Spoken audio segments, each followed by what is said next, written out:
मैं यहाँ पर आपको एक चीज़ बता दूं कि मैं ईरान गया मोटरसाइकिल टूर पे।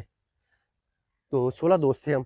जब मोटरसाइकिल टूर पे मैं ईरान गया तो वहाँ पर हम एक उनका शहर है बम, उसको BAM कहते हैं, बाम कह लें, बम कह लें, अब उर्दू में तो वो बम ही लिखा जाएगा।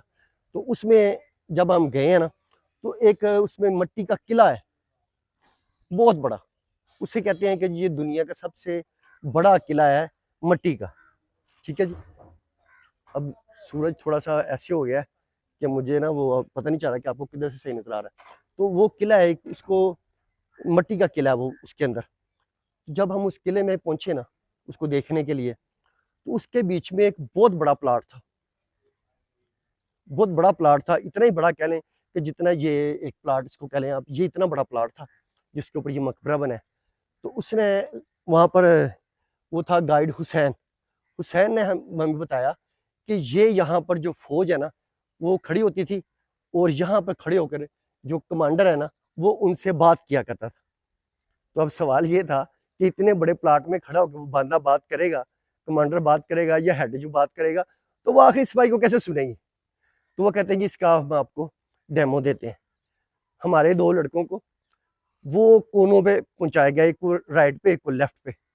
उन्हें कहा अगर आपको आवाज आए तो आपने हाथ खड़ा करना है कि हमें आवाज आई है। तो फिर यहाँ पर आके बताना है क्या आवाज आई। तो हम उसके बिल्कुल पास खड़े थे, मैं तो बिल्कुल उसके हुसैन के साथ ही खड़ा हो गया। मैंने कहा कोई वो क्या बोलता है, बोलता है कि नहीं बोलता।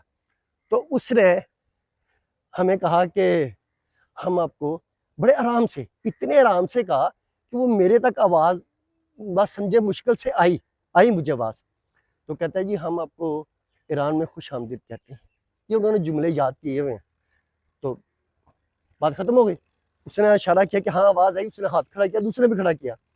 वो एक को बुलाया तो उसने आके बताया कि ये बात हुई। दूसरे को बुलाया, उसने कहा जी आपने ये कहा। दोनों ने सेम जुमले जो थे ना वो बताए।